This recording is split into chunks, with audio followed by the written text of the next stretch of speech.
What's going on? This is Coach Marcus for Pro Fan Talk. Finally got a chance to listen to Jeff Pagliocca, the GM for the Chicago Sky, after the fallout of the firing of Teresa Weatherspoon. We already know that nobody wanted to see Teresa gone. I thought she did a relatively good job. Yes, she did make some mistakes. But in my opinion, if Kennedy Carter doesn't get hurt, they make the playoffs. If she doesn't get sick or whatever the situation was, I don't know if she was sick, if they made her sit down for a couple of games because of the argument in the locker room that nobody was sure to actually happen. So it was some crazy things. And I picked up a couple things just real quick from the press conference. I guess they were unveiling a new practice facility. And that kind of lends into some of the questions that we got for next season with the Chicago Sky, especially in this guy, because at the end of the day, he wanted to get rid of Teresa Weatherspoon. It was pretty obvious. It was a lot of coach speak where you're saying stuff, but you ain't really saying nothing. So there was a lot of that. But I got some time codes, and we're going to take a look at it. The first one, they asked, because it's hard to hear, because there's a lot of noise going on in the background. So it was very difficult to hear the reporters' questions. So I got like 5 questions, and I listened a couple times and wrote down what they said. So the first one, did you believe Spoon moving forward with the team was beneficial to the organization? That was basically the question. So obviously this news comes on the heels of some other news that the team made the decision to fire Teresa Weatherspoon.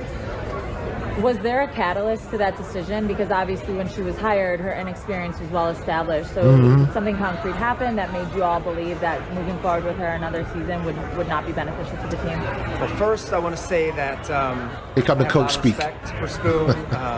We're very appreciative of the competitive teams, the resilient teams, the spirit she brought to us on the court every night.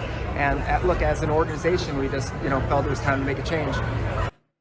And that's pretty much where he left it. And we felt it was time to make a change, and then he cut it off. So clearly that was something that, if anything, that's what he wanted to do. There was nothing personal in that response. So it was strictly business. There was no empathy or anything like that. Now, I understand that this is a business, and it's a results-based business. So if he felt it was time for Teresa Weatherspoon to go, it was time for her to go. And if you looked at the exit interviews, you could read between the lines and pull some things from some of the players that let you know she wasn't doing the best job in the world. She was letting some things slide when she probably shouldn't have. That's just an opinion based on what you hear. So, but clearly, there was no personal relationship between the GM and Teresa Weatherspoon, if any relationship at all. So, second question, this one is kind of muffled, but this is from this lady right here. And she was asking about hiring the coach before they hired the GM. Now, this was brought up before. It is very unusual that you would hire a coach before you hire a GM, unless the coach was already there. So that does put the GM kind of in a bind, because if he doesn't like what he sees from the head coach, and that's not who you want, get them out of there. However, this all comes down to who they hire next, because whoever they hire has got to get that relationship with Angel Reese, Camila Cardosa, and everybody else on that team. But Angel Reese, because she's the star, she's the one putting butts in seats. So that's the one you got to get right first. And not for nothing, whoever this new coach is, they got to have a better record than Teresa Weatherspoon did the year before. This is at 1:44, so let's listen to this.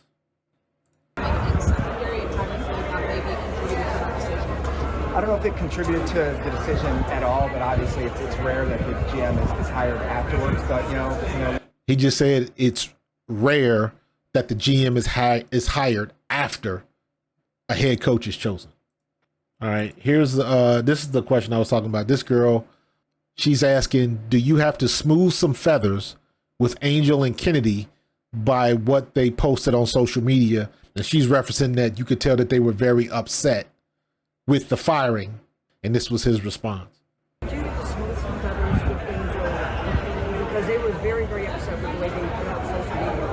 Yeah, I think that emotions were high for a couple of days. And look, we can respect that. We can appreciate it. We understand that there's bonds that are built, with coaches and players, especially the young ones. So we're in a good place right now. We're back in normal discussion. And like I said, I totally understand it because the bond is strong. Do you expect the identity?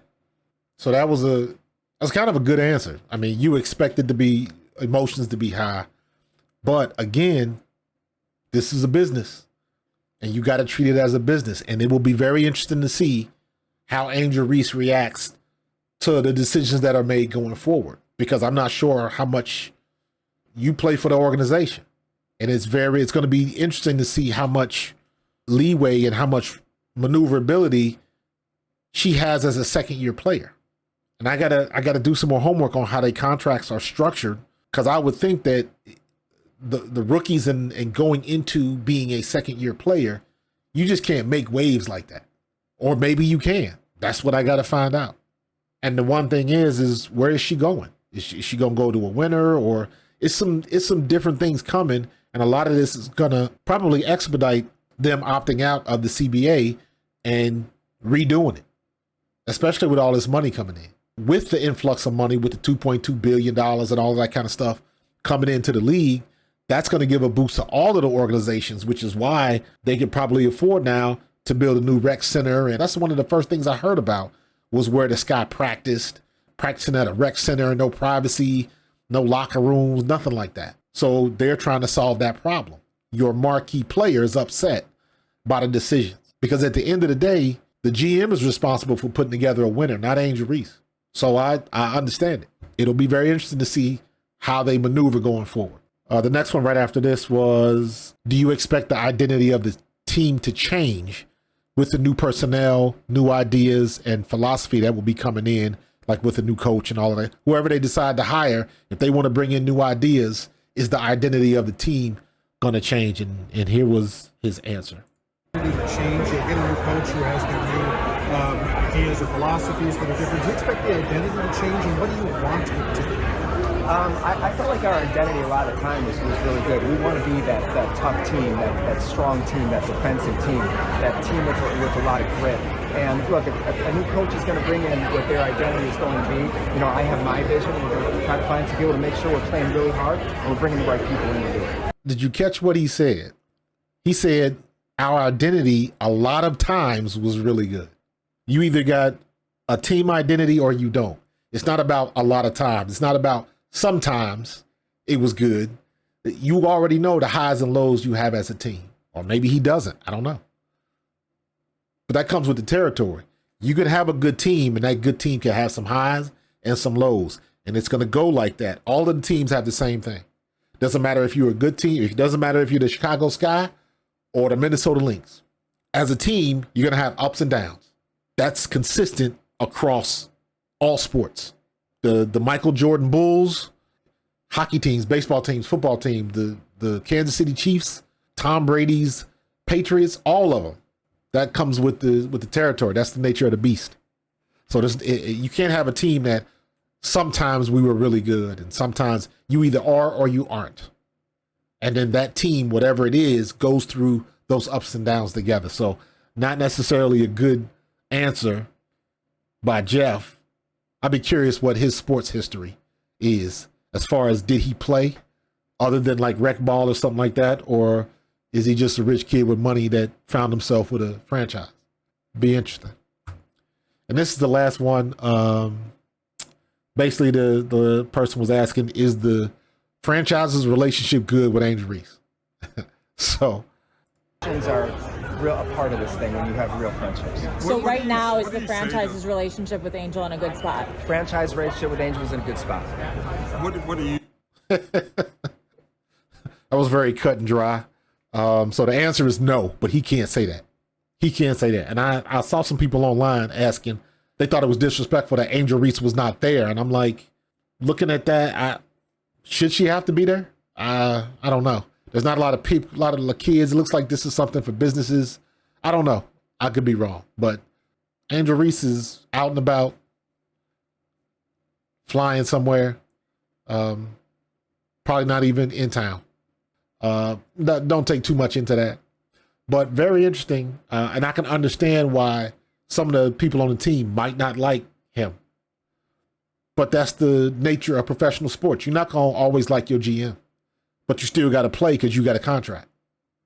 So again, I'm going to have to do some homework to see what kind of maneuverability these first and second year players have in their current contracts.